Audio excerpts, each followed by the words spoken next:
All right, welcome to Jack Dodson's Racing Insider News this week. Got our special guest here tonight, Mr. Justin. He's the man, Jack. He's the main man now. So I hope your credentials work when you come in on first race. You know what you did. I know what I did. It was unintentional. I didn't mean to do it. All right, let's thank our marketing partners. Thank GAC, Great American Company, Papa John's for always bringing us pizza. Our official T-shirt company, Slinger Speed Company, Tim Brown. Bonders Brothers Distillery, which Jack brought some tonight. He did. He said he would, and he did. Eddie's not drunk yet. MPM Marketing. I thank Langley Speedway for allowing us to do the show here. I always appreciate those guys.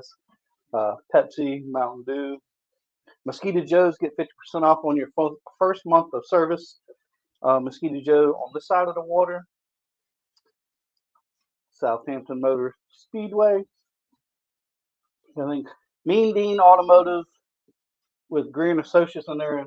Moyoc. Moyoc. Come on, Joe. He couldn't say Moyoc for a long time. And I went by there Saturday afternoon. Did you? RDS Performance. Papa John's on your online orders. Use Dodson25, get 25% off on your online orders. And Fast Eddie's Barbecue, because I'm still stuffing my face with Fast Eddie's Barbecue. Can't thank Eddie enough. Appreciate it, Eddie. Yeah, that's right. You know, he comes special because we got special guests today. He's catered. That's right. S&N Communication. Jack pushing buttons. Good help, hard to find. You know what I mean? Airlock with factory canopies. I think those guys have been with us for a long time, waiting on their chairs for Chris, for our sponsorship guy, Chris Bechtel. Miles of Seamless Gutter. Big shout out to those guys for putting up the money for our sponsorship. Really appreciate those guys for stepping up. In 75 years, Langley Speedway, man. That's a kind of a historic year, right? And we got our buddy Justin back. On year number 75. And I seen this on the way here, so I gotta give a shout out to the birthday boy. I seen him post a picture of Jared. Snazzy. I didn't post the other one because he was giving the middle finger in that one, but I just wanted everybody to see his little cute outfit for his birthday. So Saw Jared on Saturday. did you? He was here with Amanda. Yep. I think he lives here. He might. All right, for the news this week, the Cup race. How about Josh Berry winning his first Cup race Sunday? I mean, That's got to be like the most gratifying for any short track guy, especially at Josh's age. You know, for a long time you had these young guys kind of coming through the sport, buy themselves a ride. I mean, it's the way it is, and it's the way the system works now. Josh has put into work. You know, it's not the young guy. Put into work, didn't bring money, and now he's a Cup winner. I mean, I don't think anybody could be not happy for this guy. It was very interesting how that race was played out. Although I wish he would have done it last year with Childress. I thought it would have been pretty cool. He was close a few times last year, and even though that program wasn't running that well, Yeah, he said he had a hard time to store it all. Everything that was going on there. All right, Xfinity race, Justin Allgaier got the win. Truck Series, Corey Hines. In the Cars Tour West Series. In the Limited Pro Late Models, Dylan Zampa got the win out there. In the Cars Tour, not Cars Tour, excuse me, in Caraway, in the Modifieds, the Tour type Modifieds, Jeremy Gerstner got the win. And it was good to see Jeremy Gerstner get back to victory lane. Yeah. After all he's been through in the last year, get back in victory lane. I know that had to be a big deal for him too. I mean, been around for a long time, and it's still probably one of the small team that does it himself or a lot of stuff himself. But he got the win. That was a big deal. In the crate mods, Sean McElhern got the win. Down at Southern National, they had speed weeks down there. Now, I don't know who won all the races, all the other races and stuff. I'll just give you the late model. And of course, Doug Barnes won 3 out of the 4 late model races down there. Jared Fryer got the other one. I think Christine was down there too, right? She was down there. In the Hickory Raceway, the Easter Bunny 150, Spencer Davis got the win. And in the St. Patrick's Pro All-Star 150, Joey Doran got the win. South Alabama Speedway. South Alabama Speedway, Michael Atwell got the win. And in the Baby Rattler, Jake Finch got the win. How about that fight? I didn't see it. Oh, I think did they you jump over the fence?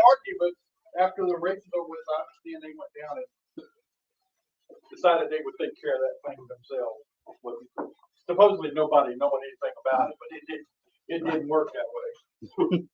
Anyway, so that's the news for this week. Justin, you look like Ricky. Okay. Don't call names. I done tried that once tonight. It was Brandy Marsh said, "You look like Ricky." She almost got mad for a second. Anyway, all right. Our first guest tonight is the race director, competition director. Well, I think right here, Can you come more often to keep him straight? I'll try. He's straight no matter what I say here. But I know I'm glad to have you back, and it's just one of those things. Yep. So we're glad to have you back. Well, thank you. What are some of the things that you're looking at for this coming year? I mean, are there some things that, I mean, Langley runs pretty well. It has good people here. It does. But I mean, you come in, you look at some things and say, we can tweak that a little bit and make it better. It's like any other business that you go to. To be honest with you, I've been here pretty much since 2000. I guess it's been since 2012, off and on. Most of my career was spent here until I went to go work for NASCAR. Left NASCAR, came back here, worked again. Left for a little while, still working for the car store as we speak now. But now I'm back again. So you see over the years of different things that go on. But it's like any other good business. You can always improve your business no matter what you do. And that's the mission for this year. How can we make Langley the top short track in the nation?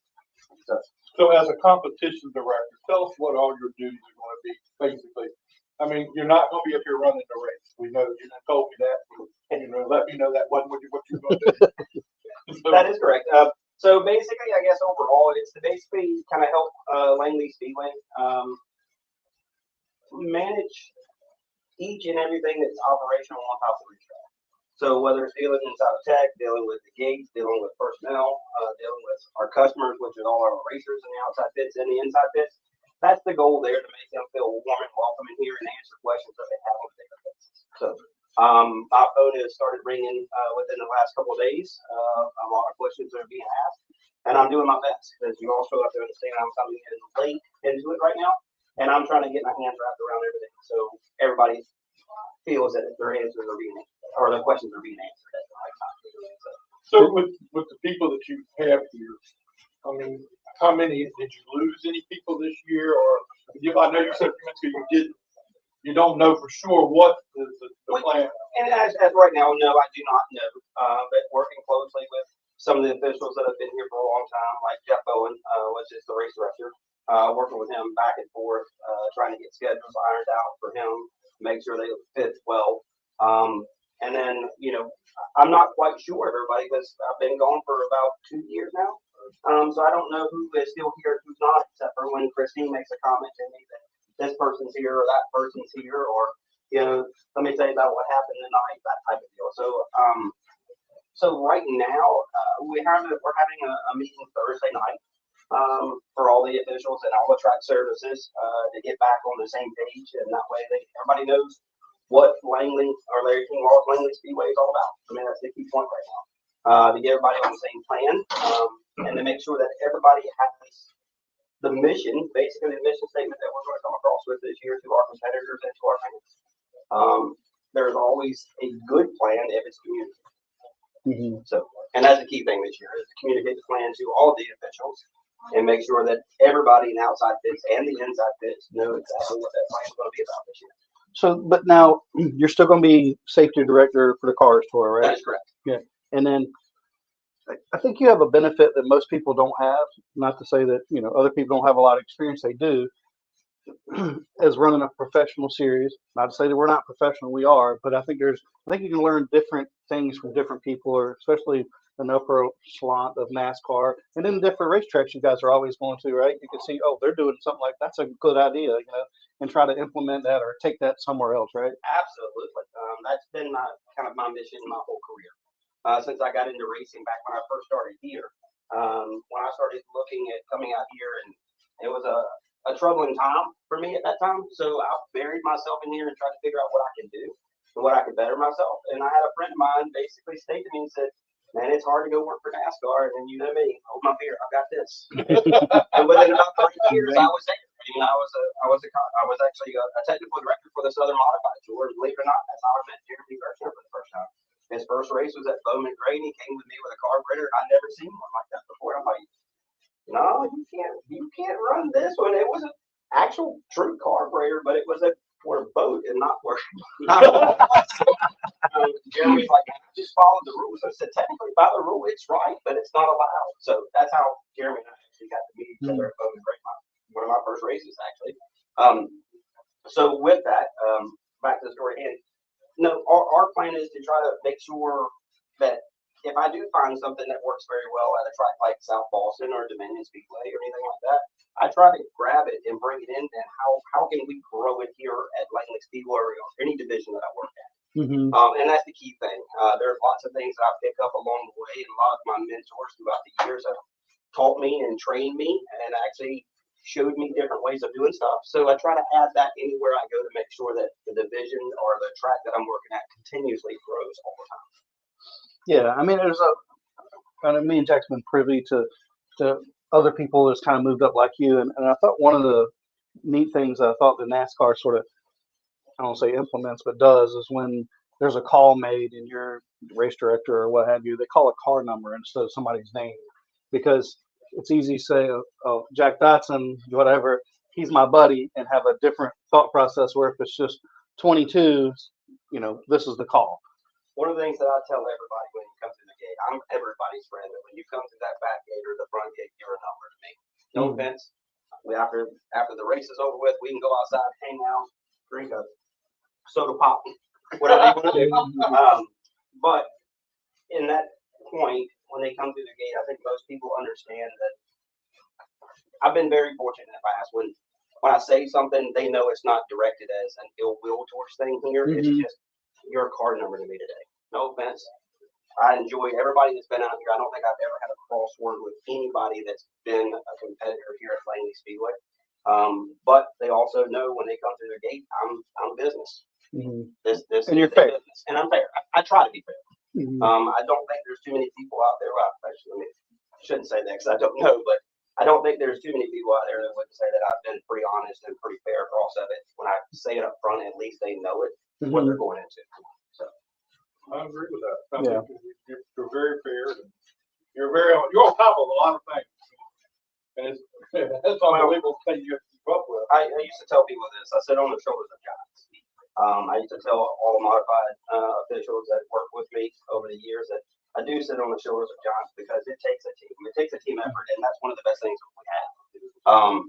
It's not that I'm the best at every atmosphere or doing anything like that, but when you bring the entire team together, there might be somebody very strong in this division or in this, I guess you would say, aspect of what we're doing as officials. And there might be somebody else that might be very strong, like Christine. I mean, she's very strong in scoring. The scoring department up here is probably one of the strongest I've ever seen in any division I work with. I don't know how they do it. My ADD is too bad.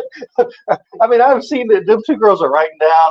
I'm like, I mean, I can't keep up with 2 cars, much less the whole damn field. But that was one of the things that taught me the tower. when it comes to scoring. I had to learn that position when I was working for NASCAR, just because it was one of those things I needed to learn so I could understand it better. So Christine, actually, believe it or not, she set me down out here on Kart Club weekend, and I scored karts. Oh, really? On a Sunday. That's how I learned, because they were slower and I could pick up the numbers and I can understand where they were crossing. Yeah, and there's how only they were crossing. 3 or 4 carts opposed to 20 cars, right? There were some divisions that had like 10 or 15 of them, and I'm like, well, and Christine look at my line and she'd be like, nope, that's not right. All right, I'm going It's back crazy to how school. they could just look at it. They've done it so much, right? I'm going back to school this week, It- but eventually it worked itself out, and that's what I was able to understand scoring about. So But you know, one of the things I've always said, and you and I discussed this one time before, Christine could be a race director at the racetrack, because she is on top of everything and she knows her stuff. If you don't think so, just ask her. Her and Stephanie. You're right. That's Elvira. But no, like you said, the scoring tower up here is probably one of the strongest I've ever been a part of. And there's other divisions. I like the safety department, the safety group out here. They're strong. Track service is strong. The officials are strong. There's a strong suit, and there's quite a few strong people in every position we have out here. But like I said, the mission this year is to create a spark that turns into the wildfire. That's what we're looking for. So Is it? I guess, how can I ask this? I guess I'd say from our standpoint, I think it's nice to have somebody like Bill that's willing to put his money where his mouth is, because there's so many racetracks that, you know, whether they're financially stable or not, it's hard to put money in something that's not the greatest profitability, right? But Bill has continued to invest in this racetrack, and we all benefit from it, right? So I guess that's got to be good or fun, or I don't know what the good word for that is working for a place that's willing to spend money back in the racetrack. well, a lot of that also creates the excitement for everybody who comes to the game. If you get a bunch of fans that are excited about coming to the Langley Speedway, competitors, officials, there's no problem. There's no sale. It should be, at least. And that's the best thing about Bill, that he does invest back into something that he cherishes and holds deep to his heart, which is racing. I mean, he's been a part of this place and Southampton Speedway and Southside Speedway. I mean, he's been a part of all these places, but I think this is where he calls home the most. So, Yeah.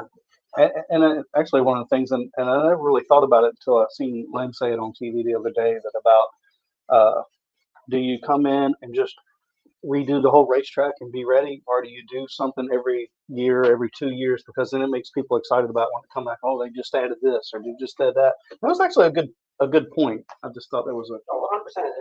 It's the teasers, you know. right. We're gonna do this year, and I mean, he has explained some of his big plans that he has going forward, or his bigger future of what he wants his place to look like. He's got a vision, and he shares it, and he says, "This is what I want to do, and I'm going to get it done." And he's the type of person that says, "If I'm going to do it, he's going to do it." Yeah.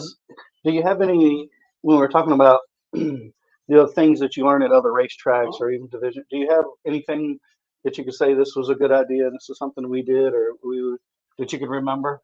You're putting me on the spot now. Yeah, I know. It's like you could have told me just before I asked it, right? You know. No, there are lots of things. I'll be honest with you. One of my strong suits have been safety for the longest time. I mean, both y'all have seen me up here during one of our big events, and that window is covered at the end of the night with all of my notes. That is my big dry erase board, and people look at it and they're like, "I have no idea what's going on with that." But it makes perfect sense to me that when I explain it to you, you're kind of like, "Oh my gosh, that does make sense." A lot of that is some of the strong suits that I picked up from some of my mentors at other tracks and also at other places that I've worked with. Some of the track services and coordinators that I've worked with over the past, that is some of the stuff that I picked up from them to grow what I did in safety. There's other things of, as far as down in the technical area, there's a lot of racetracks that I've worked at in the past and worked at last year that they're good friends of mine, and they call me every week, and we talk about odds and ends, what we can do to improve the tech shed on a weekly basis. So there are great things that come out from every track you go to, and I've been very fortunate from coast to coast, from the West Coast down to the East Coast. I've seen great things at every track that I've gone to. I cannot put my finger on one thing because I take an idea that they might have and try to grow it, which makes sense here, and cut different parts and pieces off of it to make it fit Right. for a track like Langley Speedway, because you can't take the same cookie from that side of the area or that side, that racetrack, and make it fit here. Mhm. It'll be kind of like putting a square peg into a round hole. Right. Sometimes it doesn't work that way. Now, I got a question that I heard through the grapevine. It's a great year to be at Langley Speedway. What was that one Kyle Busch kept doing? Yeah, that's what, that's what Brian and I did. Brian Crawford. And I did. I remember, yeah. It all makes sense now. I'll answer it to my best of my ability. Okay, but I'm saying this was a question that they somebody that saw, and I was there, so I know they were there and they saw what was going on. But do you see anything that would possibly make this track go to like a Euro qualifying? Because they finished qualifying at Florence for the ice break in about 20 to 30 minutes. A lot of people have said, why can't we do that? And the person that called me and said, ask him about, can we do that sometime? Ask him about it. We do. We actually have done it here quite a few times. A lot of the competitors don't like it. Scott, maybe you can speak on behalf of this one too, because you were part of that. Yeah, no, we did it. I mean, last year when I was running the Pro 6, we did it a couple of times, I think. Most times it's when your schedule gets very tight and you're tight on time, especially like for a touring division that comes in. It makes sense to do Euro style qualifying sometimes. I remember one of the first times I was part of executing it was at a Denny Hamlin show at South Boston. Nick was like, holy cow, that was the coolest thing I've ever seen, that executed perfectly. And we were kind of sitting back like, that went way too fast. What do we do now? Because it was seamlessly, and it does work great, but there's sometimes it makes perfect sense that you want to straight up qualify. The 2 laps are the green white checker, the scuff green white checker, or the dead lap, or whatever it is. But I have no problem either way with it. So yeah, I mean, I didn't have a problem with it, and then I think it condensed the schedule. Of course, I think some people are good at qualifying, some people are not as good at qualifying. I think that will help the people that's not as good at qualifying, right? I mean, but then you have certain situations like certain divisions like the bandos. You don't want. I mean, if you do, we do qualify them, but you have to space them out so drastically because they can't pick up the draft. It's kind of like the carts for the longest time. Same aspect. Now, you wasn't here when they were doing the driver, the group of like the late models and the limited late models when they had their meetings as far as. No, I was not part of any of the meetings this year, any of the rules meetings.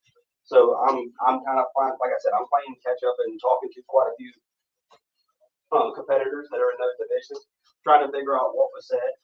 I have spoke with Shane and spoke to him about a lot of the rules as well. We talked last week, had a great conversation, and he was filling me in on some of the things that was transpired in the rules. And it was actually great to have people like him and a couple other people that pick up the phone and say, hey, listen, just want to kind of keep you up to date on this, or they let you know that this has changed or that has changed. So it was actually pretty nice. So is there anything that we know of that you want to do differently here? I mean, there's not one thing that you could put your hand on and say, okay, we're going to change it. I mean, you never want to come in and kick the apple cart over. And it's a day by day and a race by race like cases right now. That's kind of what I'm looking at. There are a lot of things that in the past that I wish when I was here before that I wish I would have done. I think I'm going to try to execute that, but working with Bill and working with Chuck, they're going to help execute the plan. That's the key thing. Like I told everybody, there's no need of walking in front of me or behind me when we can walk shoulder to shoulder and show everybody that this is what we need. So yeah, I like that. I think anybody does anything, like you always can look back and say, I wish I'd have done this or could have done that kind of thing. So there's lots of things I look at now or I start thinking about that I wish I'd have done different back then. Maybe you could have changed the outcome of this or changed the outcome of that for the best for the racetrack. But there are small things, and like I said, working with Chuck and Bill, I've been in the quick week and a half or 2 weeks that it's all kind of transpired right now. I mean, it's a whirlwind. I'm trying to hang on at the moment. I'll be honest with you. So if everybody's listening, just kind of bear with me a little bit. If you need to get in touch with me, by all means, call me. But give me a little bit of time to get my hands wrapped around it so we can be a big family. yeah, What you got to do? What does Kip Childress I to will, say? I will eat the elephant one spoonful at a time. That's what I would do. So What did Kip Childress have to say? Your boss over at Car Store. when I spoke with him about it, he said, Justin, I completely understand, and everything's great. And I told him, I said, it's not going to affect anything that I have going for the car store, because I really have enjoyed working with those group of officials and with Kip.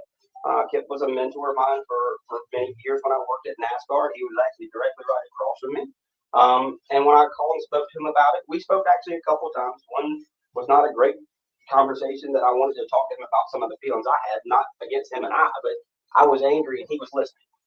So he listened and then gave me his advice at the end. And then when I finally talked to him again, said, hey, listen, I want you to understand, and this doesn't affect anything with the car store, because I really enjoy that group of guys. Like that scoring tower alone itself is probably one of the best ones I've ever seen as well. I'll put, Langley Speedway and that scoring tower both probably some of the best. The good thing about the car store, when I'm in the tower with those, there's 4 of us up in that tower that can do, each one of us can do each other's job, which makes it very great. So say like Danny Willard last year, he had to step out for a race, and all we did was switch chairs, and it was seamlessly. I missed the first race of the year at New River, and with me being gone, there was another gentleman that came in and took my spot as a safety director, and Don was a good guy. I worked closely with him last year. He was in the tower with us last year, quite a few races, and it was perfect. So Yeah, it went off seamlessly. We were all there. So yeah, We had a front row seat. But no, I mean, Kip's always been very supportive of any decision that anybody makes, and like I said, he's always been a person that I've relied on to ask questions and talk back and forth with, and he gives pretty sound advice almost every chance I get. Every time I have to call him and ask him a question about something. Well, I mean, Kip's been around for a good while, right? Yeah, I mean, he's got a ton of experience in a lot of different series and classes and Legacy stuff. of racing. Yeah. What's your long-term goal? Do you want to be, a race director, or kind of whatever, or do you want to go up to like a touring series? Do you have a vision of what Justin? In my earlier career, yes. And that's what I chased. I chased that for a long time, and I was able to get exactly where I wanted to go. There was one step above it that I wanted to get to it, and I didn't have a chance to get there. But now I'm very successful in the career that I chose. Once Christy and I moved back up here to Virginia, and honestly I love that career. It's in safety. I mean, that's my job on a daily basis. So if I had an opportunity, if all the stars lined up, and yeah, I would love to go back to the national series again and do track services there one day. But that's a situation where I get to a point in my career here, and I'm able to retire from here, and then possibility to have a chance to do that again. So, well, and one thing I got to say is you were very instrumental in the safety crew here when it all said and done. I'm a proud recipient of some of that safety equipment. Now in 2018, when Shane asked, when we were coming back up here, and Shane asked me to be the safety director here, I took it as an honor. In that group there, we just excel. And there's still things that we're still learning about that group. I think they're going to be very, very strong this year. They put a lot of different aspects in place this year, and with the right guidance and all of us working together, because there are a ton of individuals on that safety team that are just remarkable. I guess. I mean, that's what they do on a daily basis. They are. I agree with that. And I think it's the same way with any official that's in here. I think, like I said, there's a ton of such professional individuals that are officials here that go above and beyond to make sure that this place runs smoothly. Whether I'm here, you're here, or anybody's here. That's the thing. Back when I first started here, that was the thing. If 2 people were missing that day, one person covered both those jobs, and it was seamlessly. You never knew that person was not even here. I mean, you knew it because they put strain on everybody else, but on the outside looking in, you wouldn't know the difference. You really wouldn't. But I think when you come, and I'm gonna give you credit for the safety side of it, that not that we didn't care, but I think you have training, right? This is your profession. You know what works, what should be done, what shouldn't be done. And bringing that expertise here, I think, elevates our safety standards here at Langley Speedway. I think it elevates it all the way around. and like I said, in 2018, when I had the honor of being the safety director here, it was probably one of the best times I had in racing. And I think that's the reason why I fell in love so much with the car store, because I get the same concept there as well. And that was just, it was amazing. You know, that's, you go there and everybody goes home that night and nobody gets hurt. You're happy and you're a successful night, 100%. Yeah. And I think that most of the guys here and gals here on the safety team feel the same way. So, Well, I got one last question for you. okay. This is, what was it like when you got that phone call from Bill or Chuck or whoever called you and said, "We want to talk to you about coming back"? It's a great year to be at Langley. I should have known that. No, I mean, I'll be honest with you. It was. I mean, you had to have a pull that, you know, you had a good year with the car store, and you had time off where you can be with family and whatever, and then you get pulled back here into this. You know, it had to pull at you a little bit to come to that decision. But then again, the racer that you are probably wasn't a big pull at all. It wasn't, because this has always been my home since I started here. You always have that one place that you always love going to work at. And Langley's been that way since I started in my racing career. This is where I started my official side of it. Some people would go to the dark side. You know, I came to this side, and I grew from the time I started here to, you know, throughout my whole career. But that phone call honestly, it was the best way I can say it is, it was somewhat unexpected. That is the best. It was very surprising. But there were a lot of hard feelings in the past, and we were able to sit down, have a conversation about them, and iron everything out. And that's the best way of answering that question I can. It was unexpected, but I'm very thankful that I had the opportunity to come back here and basically try to continue the growth of Langley Speedway. I mean, that's the best way of answering that. Yeah, well, I think it's got to feel good too, right? When you're wanted, right? When somebody wants you here, right? That's got to feel good, right? It does. I mean, and that's Or always be honored or whatever. I mean, but there's always big shoes to fill here. So I mean, that's no matter what you say. You're constantly trying not to change what anybody's done in the past, but to improve and grow. Yeah. Well, let me give you a personal thing here. Okay. Congratulations. Thank you. We are glad you're back. And I mean, nothing against anybody else. We're glad you're back here.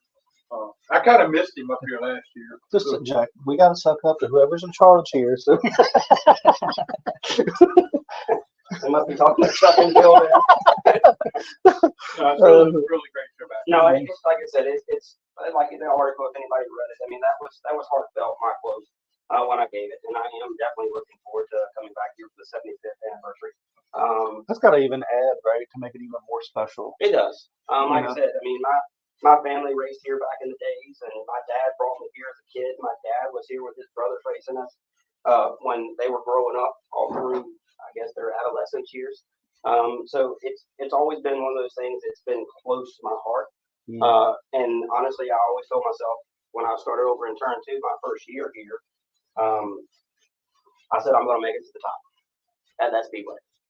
And it took a long time, but I finally got here. I mean, I think there's only one thing that I have never done at a racetrack is announce. That's the only job that I have not done. Now we can hook you up. Nope, that's all right. We can hook you up. We know a guy.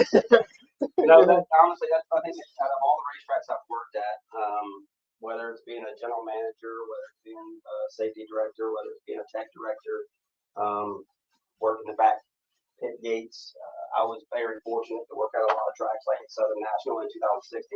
I learned a lot there on the general manager side. I learned a lot here when I was first here on the technical side. Being a standard official over in turn 2, a lot of people don't think that position means anything. You're just there to watch people not come through the gates. But believe it or not, when I first started there, Christine gave me one piece of advice. She said, meet everybody in outside pits. And over the years, they got to know me. So when I transitioned from turn 2 down into the technical area, people knew who I was and they knew what I was about. They respected me because I showed them respect out there. So one of the first disqualifications I had here was with Sandy Davis. And he cussed me told me I was an idiot, this, that, and the other. But Sammy would never do that. but the next week I got a different person the same way, and he's like, well, this guy's, he's pretty honest. He's straight across. He's going to do it to me. He's going to do it to anybody else. So, but that was a reputation that I built when I first came out into the technical side, because they were like, I don't know anything about him. I've only seen him at turn 2. What does he know? Well, they got to find out pretty fast, and I mean that was an area that I wanted to get into. I wanted to excel, so that was one of the things that actually built my career here. So, well, Justin, we appreciate you coming out here and being with us. No, thank you. We, Is there anything that you want to say or need to say to people for? it's a great day. it's great to be back playing for the 2025 season. No, I'm thankful that everybody's open with, I guess, warm welcomes back. There was a lot of great response. I guess once the track released the situation that I was coming back, and there was a lot of people that were excited. A lot of people have reached out to me, said congratulations. So that means a lot. I mean that knows that I well, it tells me that at least I tried to do something. Well, people did see the positive things that I was doing here when I was here before. Yeah. So and when you hear that coming back and people are like, man, that's awesome. I'm looking forward to 2025. That means a lot to me just because of the fact I hold it close. That's all. Yeah. All right. Well, we appreciate Justin. Oh, by the way, one person here just sent a message and said it's good to have my dad back. Good to see Dad back. Mason. Years ago, the story was we were at a banquet one year and somebody came across and was like, hey, man, it's cool you're hanging out with your dad. I'm like, what? Excuse me? And Mason's like, I didn't So you look like Mason? Well, man, that wasn't a compliment, was it? like, I'm here, Mason. Right, yeah. All right. We appreciate having Justin here. Yeah, thank you, man. And we got another big news story coming up. Congratulations, man. Thank you. Thank you. Let's have a yes, sir. Thank you. See you later, buddy. Yes, sir. Yeah. Yeah, me in there. I don't want Me in to there talking trash. I had to delete the whole show. I'm driving now.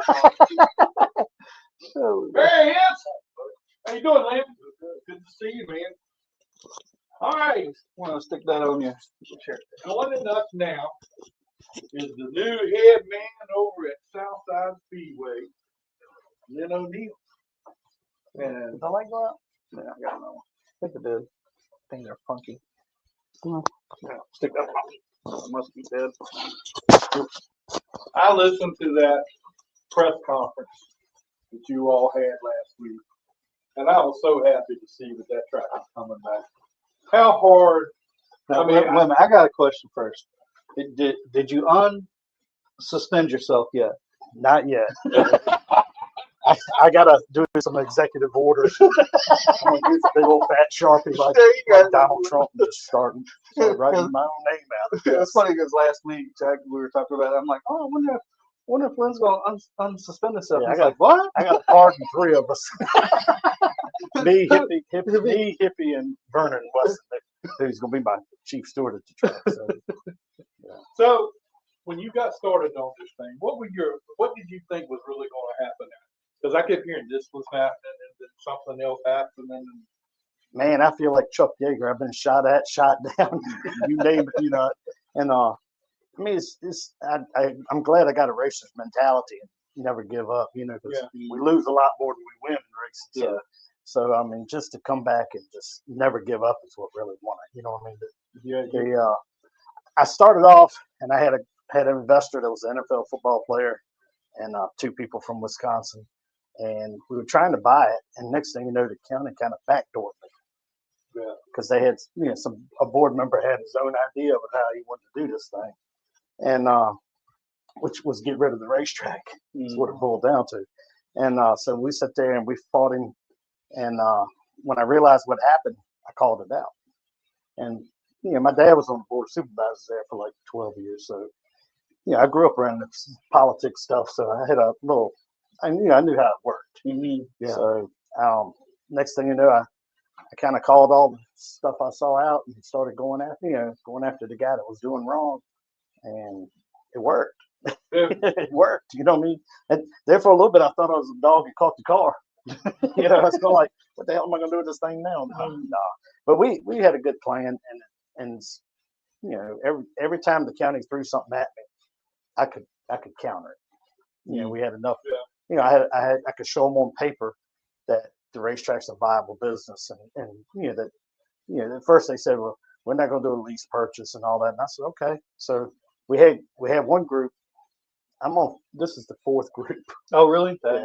So the one group was the football player, and he had some personal issues, so he couldn't do it. And then I had another group, which was a guy from Kentucky that had a real big packaging business that he had sold, and he was getting in it, but he knew nothing about racing, and so he was a killer businessman, you know, as far as knowing how to run the numbers and all. But when it came to racetracks, he just didn't understand. It's a give and take sport, business really, And so I've grown up around it, so I understood. We have rainouts. We gotta make sure we got things going the right way. So he kept doing things wrong, and finally I gave up. I said, dude, I said, I'm not doing this with you. And he goes, you can't quit. I said, watch me. So I didn't quit. I just went to somebody else. And then the third group we had together was a guy that was pretty well off, and he ended up getting cancer and passing away. And that kind of put me in a tailspin. And I said, here we go again. So, and then I reached out to some people, and actually Jeff Oakley had sent a mutual friend of ours to me and said, man, will you talk to Jeff if he calls you? And I said, this is probably 6 months ago. And I said, man, that racing stuff's over with, because me and Jeff kind of had it pretty good going there for a couple of years. I mean, up to even a fist fight, So, when racing people put them helmets on, we turn into different beasts, So, and I talked to him, and we didn't really talk about him being a part of the racetrack. And then when the third group messed up, I said, man, I gotta reach out to somebody. So I sent a text to like 3 people that I knew were interested, and me and him sat down and worked it all out, and it worked out great. We just made one agreement that we won't put our helmets on at the same time. That's probably not a good thing to do, but no, we've had a good time. We've been laughing and carrying on about our antics on the racetrack. It seems like that you convinced the county to get on board with this. I mean, it looked like from the press conference that I watched, it looked like they were pretty much on board with this now. And well, it started out. We did the SOUTHSIDE Speedway thing, and I was kind of a silent deal in that. And I did the decals and all, because that's I do signs and decals for a living. So usually my stuff's pretty nice looking, but I did just plain Jane decal because I didn't want nobody to know it came from me. So I'm shucking them out, and I'm getting people to hand them out and get them going. And we started the petition. I figured I'd get 500 to 1,000 people. Next thing I know, it went to 10,000 people. And then it went to 21,000 people, and I'm going like, this is a lot bigger than I thought. The county fairs and stuff like that, the people would come by. My attorney was at the county fair with me and helping me get people to sign petitions. He says, Lynn, you have no opposition.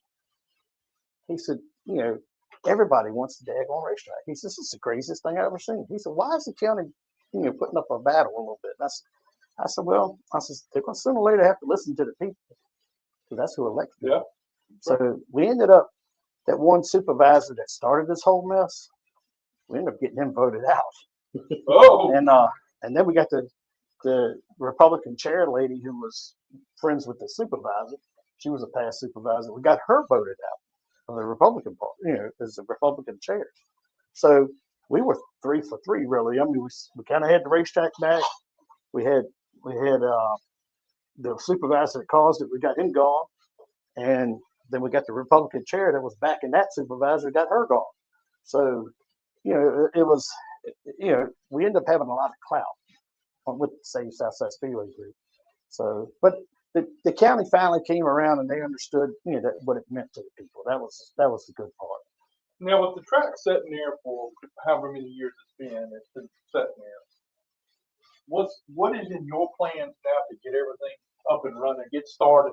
I know you probably won't get it this year. It's not. It probably won't happen this year. We'll probably might be able to get some cars on the track and practicing and stuff like that, and might do some car shows and stuff like that. But as far as actual racing, I don't see it happening this year, because we're getting a new set of grandstands, which will be elevated 4 feet off the ground, so that so the bottom row is a good seat now instead of, if you sat down the bottom row at the old grandstands, you were below the wall. Oh, really? Yeah, I was sitting there looking at one day, like, who in the world did this? But I mean, it was the track had to have new grandstands back in 1983, and I'm sure they just bought whatever they could get quick. Right. Yeah. So to get it back up and operating, so it's gonna be a lot different than what it was. Jeff is, he's got some ideas that we're working on. We got some drawings coming back. I had a conceptual site plan done that was kind of something to present to the county to try to get the ball rolling. And he's taking it and he's going to do some things he's thinking about. So we've got to look at those when they come back. But it's going to be definitely a different racetrack, as far as everything around it. And I was very adamant about, it's called Save Southside Speedway, and I built a new one. Right. I heard you say that. Yeah, and I made sure we've always said that. And because people said, why don't you just go to Amelia and build your new racetrack? And I go like, it's not the one I raced at. It's not the one my heroes raced at. And I mean, it's just like here, Right. this is the icon, this Langley Speedway and Southside Speedway, the kind of sister tracks. Really. I mean, who's some of the guys that race at Southside that's your childhood heroes? I mean, definitely Lenny Bond. I mean, he was like a daddy to me. And then you had Tommy Ellis and Ray Hendrick raced there, and Sonny Hutchins, which they all came down here. Yeah. They're all basically, like I said, these two tracks are almost like sister tracks to a certain degree. And trying to think of all else. There was a bunch of them, man. It's just a bunch of good racers. So are you going to Friday night races? Is that how it's Oh going? yeah, we're definitely gonna say Friday night. NASCAR sanction. Yep, we're looking at NASCAR sanction.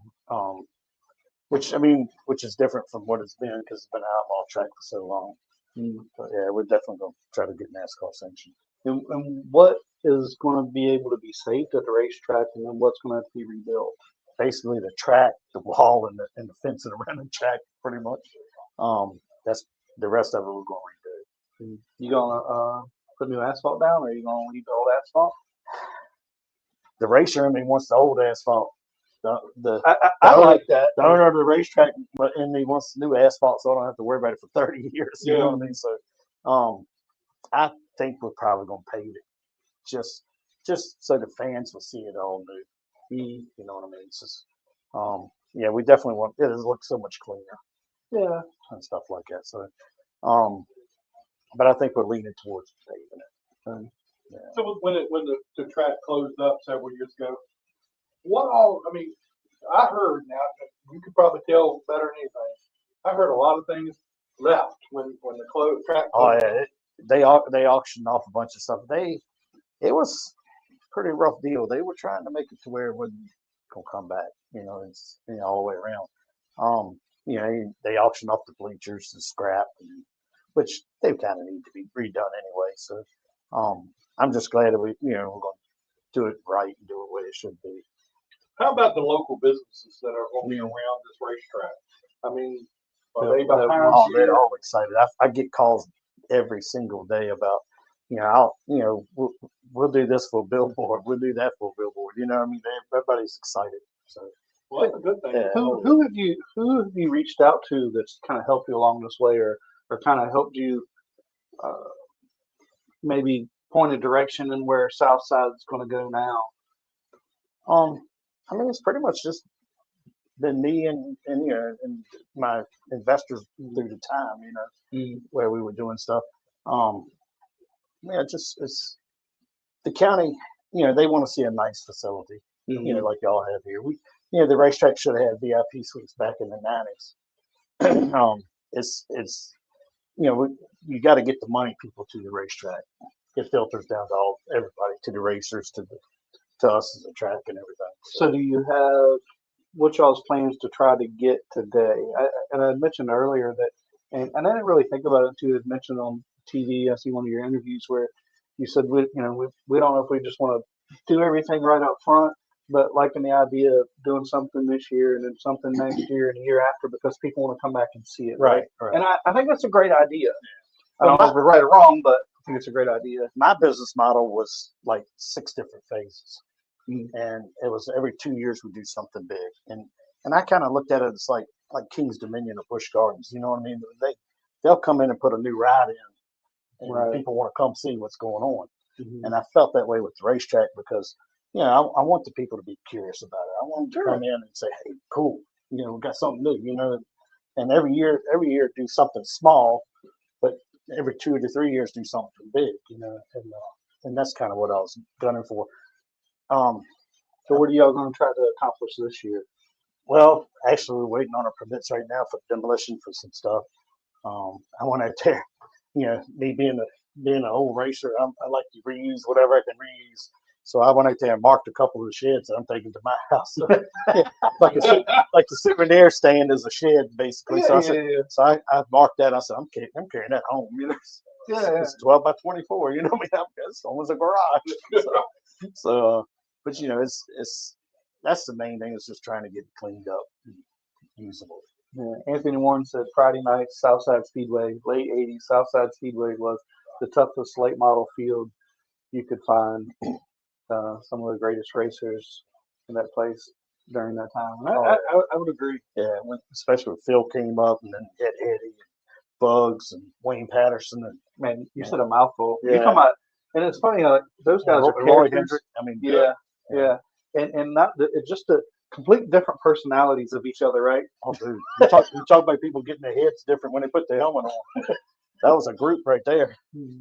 How about other tracks around here that, you know, have you spoke to any of these guys on these other tracks and tried to, you know, like, I'm going to say it. I mean, here at Langley, they tried to work a thing out with Dominion. Right. And that didn't work. Right. So, I mean, have you looked at, like, talking to some other tracks and maybe? I mean, I've always admired Chuck Hall a whole bunch. I mean, because, you know, my dad was a promoter at Southampton Speedway when it went asphalt. Oh, really? I didn't know that.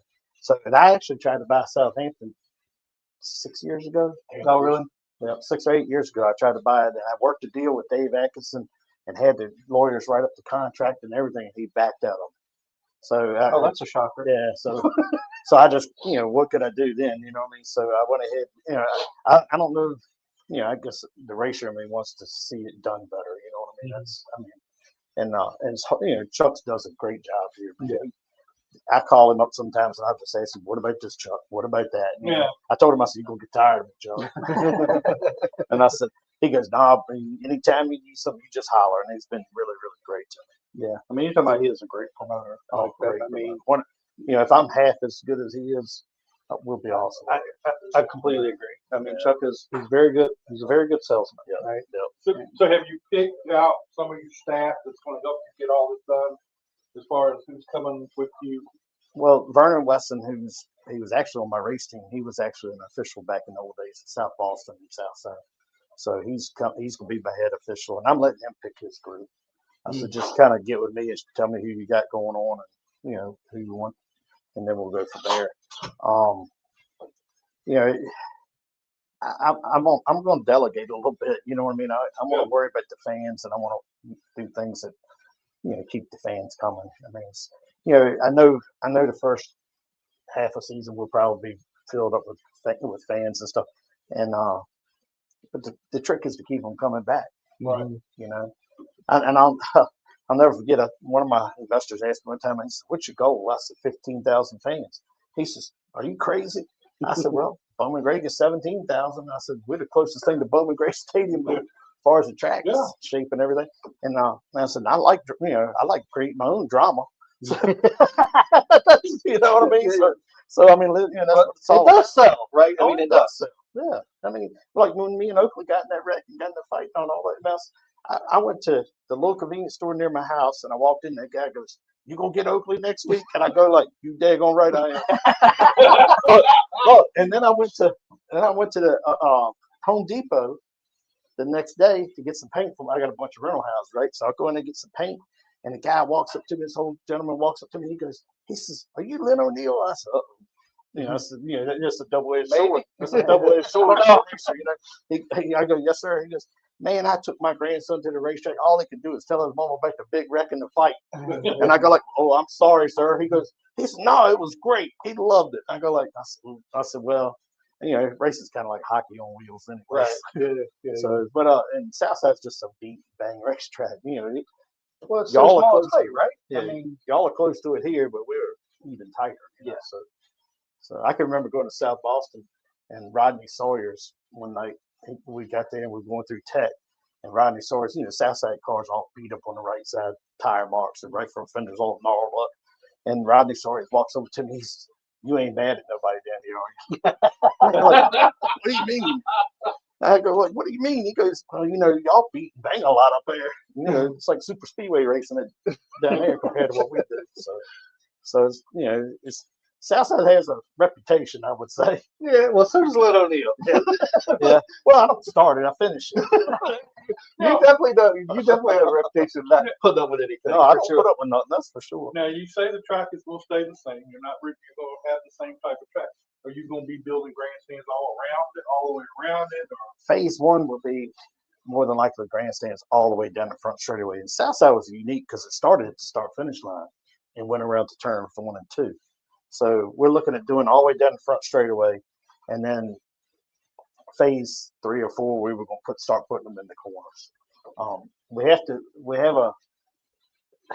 The only way this thing really worked was it was a development project along with the racetrack because it was 47 acres there, and the counties agreed to work with us on some parking for big events. There's a huge soccer complex right next door, and the county's looking at getting the junkyard next door and making that a joint parking lot with our parking lot. So all the parking now will be on the racetrack side, is what was supposed to happen. The other side of the road we're gonna develop, and that's a big thing for the racetrack.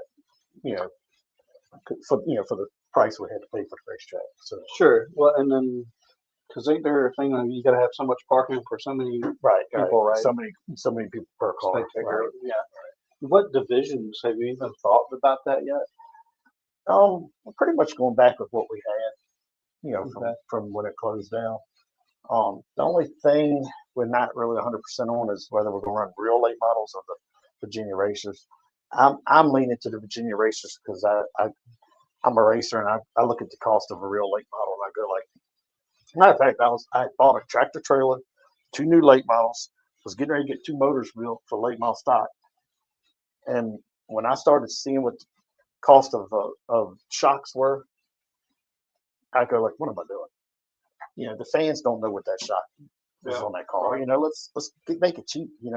So I go like, I'm all for a racer being cheap, and I'm against the technology that's I mean, It just definitely has changed the right. sport. You got to have a pull down rig for your local late model. That's crazy. Yeah. And I mean, I just go like, and whose fault is it? It's the racetracks. I mean, they're the ones not putting their foot down and saying, no, stop. No data acquisition of my racetrack, no tricked up shocks, no bump stops, no, you gotta stop that stuff to where a guy that works on cars that for a living can come to the racetrack and have a late model and not an engineer. I agree to, I mean, you look at Phil Warren, right? Phil did a lot with nothing. Oh yeah. I don't know if he could have do it today. Yeah. I mean, I just don't know if he could. Well, when Phil was helping Butterbean here, and I walked over to Phil and I said, man, how in the world are y'all doing all this stuff? He says, well, Phil says, I'm kind of combining the old with the new a little bit, in which he's such a smart guy. You know what I mean? He's like Bugs Hairfield. They can do anything. You know what I mean? And I go like, and I said, man, it just looks like it takes the fun out of it. You know what I mean? When you got to start worrying about timing on a bump spring, that's not. Now, Lynn is one of the few people I heard say tonight when he said tonight, I'm gonna get rid of my late models and stuff like that by a racetrack. Yeah. I don't know if I'm smart, but I'm not scared. Let's put it that way. So That was kind of a different scenario. yeah, Man, you said a mouthful when you said Bugs Hairfield. He's probably one of the funniest characters, right? And I don't know if you knew what back in the early '90s when he had that one car and he won I don't know how many races with it, and doing something different. I mean, he had a 3-lane car with like not short arms, but they want a truck arm. Right. It was something he had built himself and made, and it worked. Well, you should have seen the wishbone he tried to put underneath the back one time. So That was really a trick. And I was going like, I mean, he had tractor parts built to build this wishbone. And I go like, bugs. You think that's What are going you to work? doing? Yeah. But he tried it. I mean, he run decent with it. He just didn't run as good as he did with the mid 3-link Mhm. bars. Yeah, because I think it was in the days where the 3-link was first, I don't say just coming out, but people were going away, starting to run springs or bushing in it. Right. You know, it wasn't just a solid bar. Yeah. And Bugs was the trip. It Yeah, was he's always definitely, fun. he thinks outside the box and it works. For sure. Yeah. And he could wheel a car. Oh yeah, definitely a We driver. got a question on here. Says, do you have a concessions guy set up yet? I don't, but we've already been testing concession stuff. You can tell that. I just say we got some barbecue in there. We had it catered tonight because y'all was coming. Okay. Yeah, you gotta get some barbecue before you Yeah, leave. I'm gonna get some. They, you know, it's funny because each track has their own kind of specialty food. And Yeah, South redneck fries. redneck fries here, then some bologna burger at South Boston, and Southside was known for the corn dog, the pronto pup. Oh, really? Yeah. Okay. So I forgot all about that. yeah, so I got a phone call last week, and it was from Peggy Baldassi. Okay. Yeah. Joe Baldassi's wife. And Used to run this place, right? Yep, used to rent. Yeah, they had this place for a while in Southside for a long time, and she told me what I needed to get to make the pronto pups, and she Oh, really? congratulated me on getting the racetrack and all. You talk about a sweet lady. She's 91 years old, I think she told me. She said, "You need to come see me," and I said, "Yes, ma'am. I'm coming this week." So, but Yeah. so she's doing really well. She makes me a pound cake every 6 months, and she'll call me, tell me to come get the pound. Is cake. that right? Oh, Great, that is great, cool. best pound cake in the world. So, but yeah, we're definitely bringing back the pronto pup. We've already had test sessions at my office. Yeah, yeah. We tried all like 10 different types of hot dogs before we finally figured out the 2 good ones. You know what I mean? So No, I think you're exactly right. You got to have that sort of staple thing Yeah. that's from there. Yeah. You know, all those little things, to some people may not sound important, but I think they are in there because it's an identity, right? well, people like what they had when they were young. Went somewhere. For sure. Yeah, I can remember coming here when I was young. You know what I mean? And you got to keep a little bit of it there. Yeah, well, I think there's certainly tradition and those type of things are important. I mean, we have to move forward, right? If you don't ever change, you become part of the past. But I think you still have to have to your roots, right? Right.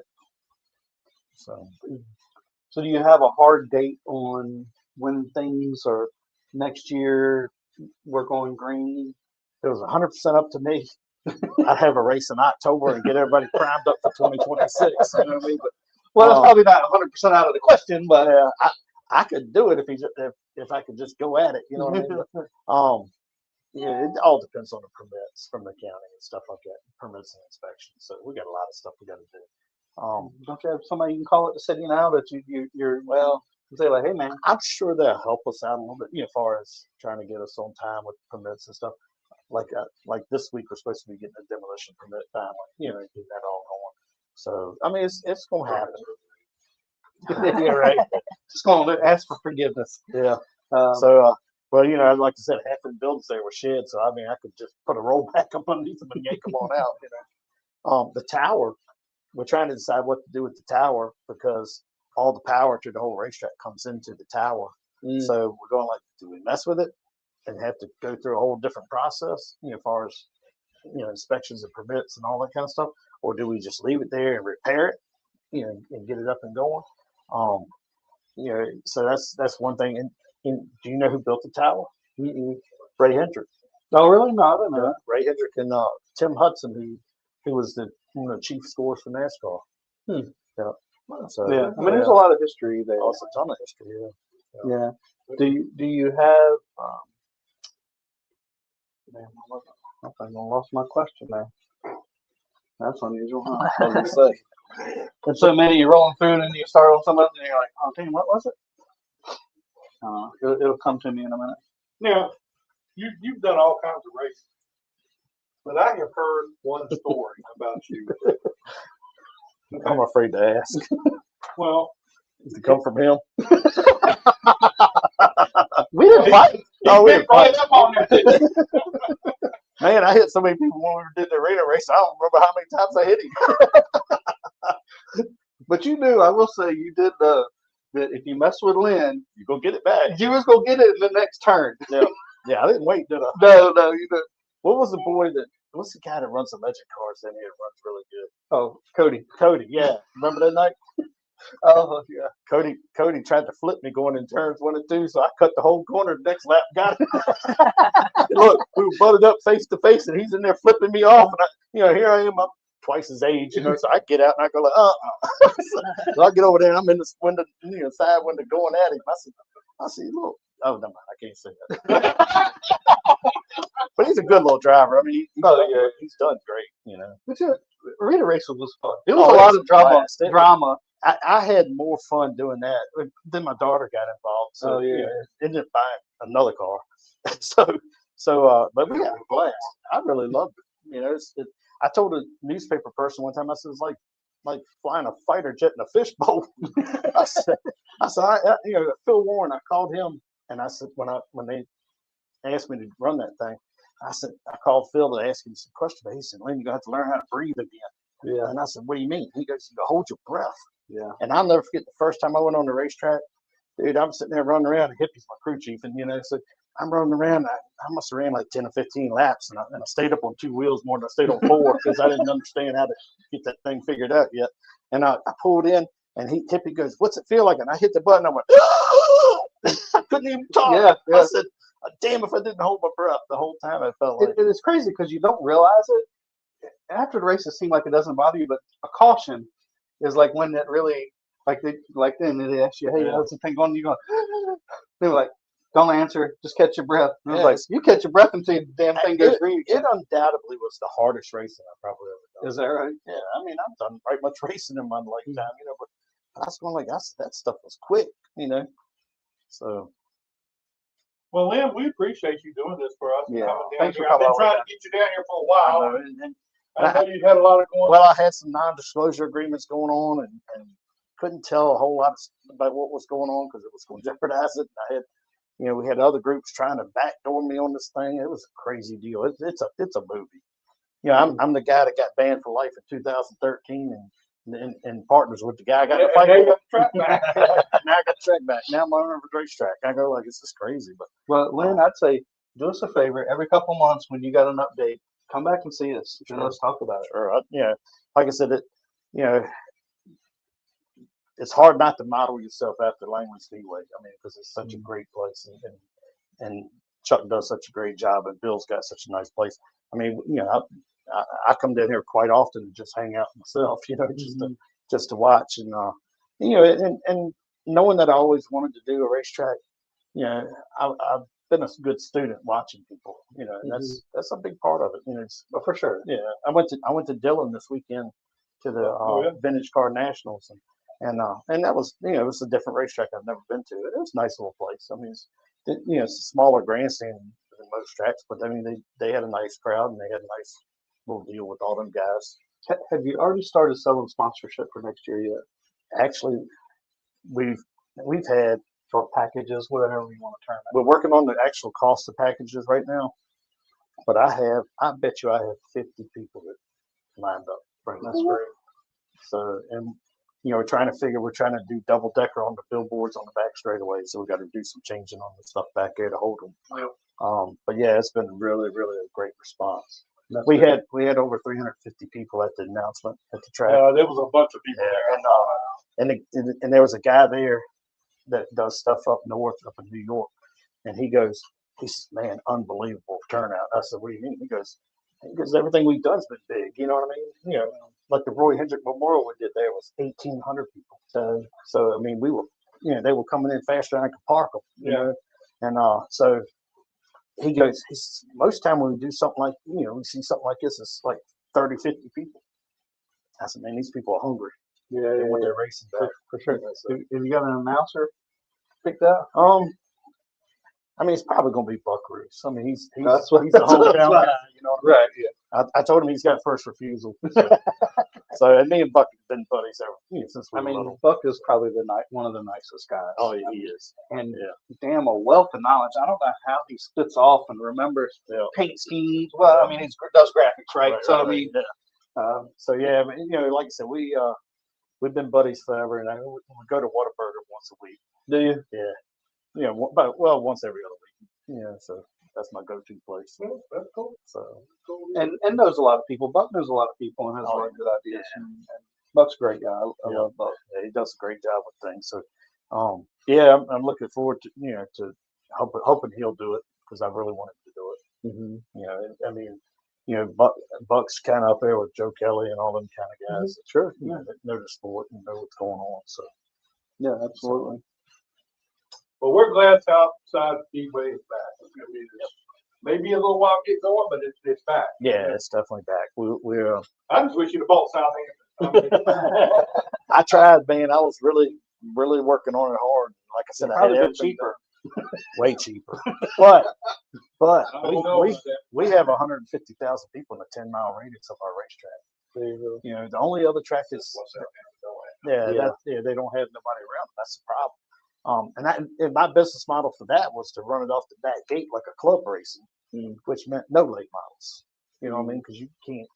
There's no way in the world you could run a late model and pay a purse. Yeah, but I don't know if it's good or bad on the having some. I mean, I guess in some ways, when you look at a business model, having so many people at a certain income and above is good, right? But I think in some cases, like I think we here are hindered because there's so many other advertising dollars to spend your money on, right? Oh yeah. So you're competing against the movie theater, you're competing against a bunch of these other things. Where in Southampton, I think one of the positives could be that there's not that many advertising dollars to compete against. Right. But And that's just a get. I mean, like when my dad was promoter there, they would have 40 late models some nights, really good cars, and couldn't get 500 people in the thing. oh really? No matter what they did. But that was after they went in and paved it, right? Right. Yeah, I mean, they had Yeah. the who's who of they had the who's who of late model stock there. Right. I mean, we got the Eric Almirola came there and raced. Jimmy Johnson. Yeah, they all came in there and raced. And after the the asphalt went in, but the crowd wasn't in. Yeah. And So- after they went to asphalt from dirt, now when it was dirt, man, that place was jam packed every night. Yeah, I never went there when it was dirt, so I don't know. But and I'm not much of a dirt guy, but I mean, I like to see all racetracks survive. You know what I mean? And do good. I'm going to be a guy that wants to help other racetracks. I don't want to just. That's It's good not. to hear. It's not just about Southside. It's about the sport. You know what I mean? And there's a way to make it all happen. I mean, like us promoters need to get together, go to the governor and say, hey, how about help us out with some of that COVID money you're still sitting on? Yeah. You know what I mean? And there's no other sport that got hit any worse than auto racing during COVID. That's exactly why Southside Speedway shut down. That's what happened. It was COVID. The lady decided she didn't want to do it no more, because it's just too much hassle for her. She was getting up in age, and it's her place to do what she wanted to with it, But and then we had some outside factors coming in trying to really stop it, and then we beat them. I'd like to have $1 for every time somebody said that it will happen. Well, yeah, that hurt. I mean, and I'll be honest with you, there was some nights that I go like, man, I don't know why I'm doing this, and then I wake up the next morning and I'm ready to go again. So But sure. like I said, it's a racer's mentality. I mean, we don't give up.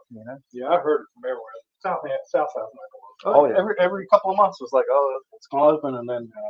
And I knew the business model with the development side of it. I go like, this is a no-brainer. It's probably the best deal in racetracks that anybody's ever seen.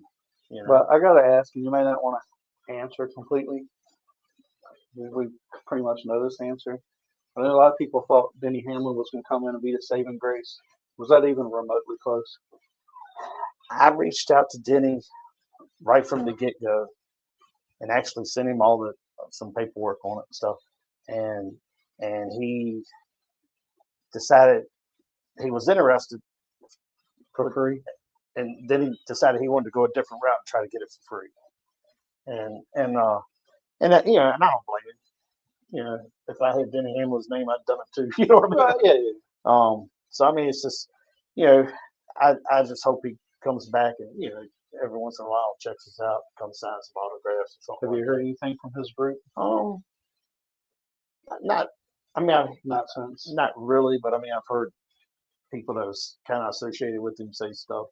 So I mean, it's his race is definitely good for every racetrack he's ever been to, here included. You know what I mean? You can't knock that. So Yeah. and I don't know if he'll ever do his racing again, but he still has some unfinished business at Southside. He never won a race there. Oh, really? I forgot. Never about won a that. race. Yeah, so he's still got some unfinished business. Maybe he'll come Thing back. stir that one up. Yeah. Promoter, man. That's right. That's the only place Denny ain't won is here. Yeah. So Denny, the invitation's there, buddy. That's right. That's right.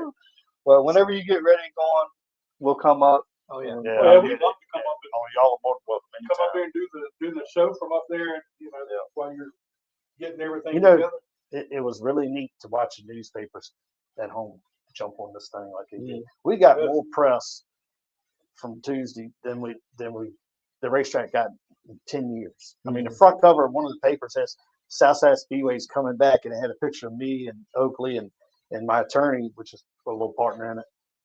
It had all three of us on the front cover in full color, and then the Times Dispatch had my race car with a 2-year-old kid Yep. around it. And let me tell you something. I sit there and I hit Jeff beside me. I said, that's why we're doing this. That little kid, that was me when I was 2 years old. Right. Lenny Pond shop. You know what I mean? Yeah. Getting in the seat and everything. And the kid was so cool. I was sitting there watching him. I go, he look up in the wheel wells and check it all out up in there. And he's reaching up and grabbing hold of the door and reaching over, looking inside. I mean, that's what it's all about. we got to get our kids back involved in this stuff. Yeah. Um, I've been saying that. Somehow we need to figure out how to get the younger generation back involved in racing. I'm already working with the tech center in Chesterfield County to get the automotive kids involved. Because I mean, first off, I think it's the easiest way for me to go because the messing with cars, they like it. So we're going to do a lot of stuff with younger people, trying to get them involved. I mean, like here with the just the light system y'all have here, like, dude, it's kids love that stuff. Younger people, younger generations love that stuff. And so we got to.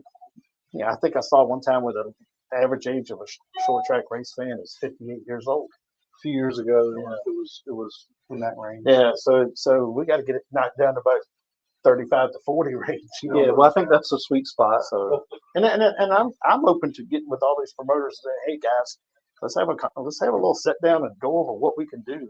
Beat off each other's brains about let's see what we can do to get the youth back involved. Because I know what it meant to me as a kid. It kept me out of trouble and got me in trouble on the racetrack. Got me out of trouble in the real world. Yeah, in the real world. So, and like when I got done, I hate to say it this way. I got a friend of mine that's kind of he smoked a lot of pot in his day, and he come into my house to my shop. Was it? No, I just figured maybe that's where it came from. That was just because of his hair. Anyway, the guy comes to my shop and he says, "Man, you got any side work for me?" And I said, "Yeah, come on, jump in the truck." So I took him to the house and let him weed. I got 22 acres of land, so I got a lot of yard work to do. So I said, "Come on," and so he gets in, he goes, "Man, you got a lot of stuff." I said, "You know why I got a lot of stuff?" He goes, "Why?" I said, "I had no blunts in my cigarette in my ashtray growing up." He said, "Man, that's messed up." I said, "It's the truth." Yeah. And I It ain't cheap. I still got my go-kart and my go-kart tools. You know what I mean? I got $200,000 or $300,000 worth of racing stuff laying around. And when was the last time I raced? You know what I mean? I mean, I got a tractor trailer. I got gooseneck, a 48-foot goosenecks and dualies, and it's all because of racing. Yeah. But he went out and bought a racetrack. Right? Yeah. He didn't say he was smart. Yeah. Well, I know it's not the easiest thing to do. If it was, everybody would have one. And there's only a few around. So but I just think it's a good thing for the community and everything. And like I said, we've had a ton of good response. I've already got a couple of people saying, "Well, I don't want to hear the noise." I go, "Like, well, track's been there since '49." Right. I mean, you moved next to a racetrack. Right. So it's just one of them deals where we're always gonna have that no matter what. And but I'm hoping they become race fans or come over to the festivals or whatever we have. Yeah. say they don't like racing, I hope they come watch a concert or something. You know? Absolutely. Yeah, because it's gonna be more than just a racetrack. Well, that's a basic way you have to survive. Oh, yeah. Well, Having yeah. Stuff. Yeah. Yeah. It's hard to make all the resources in 26 days, right? Or Right, something right, along those lines. You know, you gotta have other things to create an income. Well, Lynn, we appreciate it. Thank you for coming down. Good luck to you. Yeah. And we're Yeah. excited for you to have Southside back and coming back open soon. Congratulations, right? I mean, And all the hard work's paid off. Yeah. And you're Thank gonna you. probably have two guys that's gonna aggravate you a little bit. but- Y'all are more than welcome. Yeah, I always enjoy talking to y'all when I see y'all at the racetrack and all that. So I don't get to the cup races much anymore, but yeah, that's where I usually catch you. Yeah, yeah. that's right. So, but I haven't been to it since COVID. Really, I haven't been to a cup race. I don't think. And if there's anything that we can help or we can do, please reach out to us. Oh, That's what we're here for. Yeah, well, you know, guys like y'all doing these shows, man, it's unbelievable how much it helps racing. You know, and we need them everywhere. Yeah. So appreciate y'all.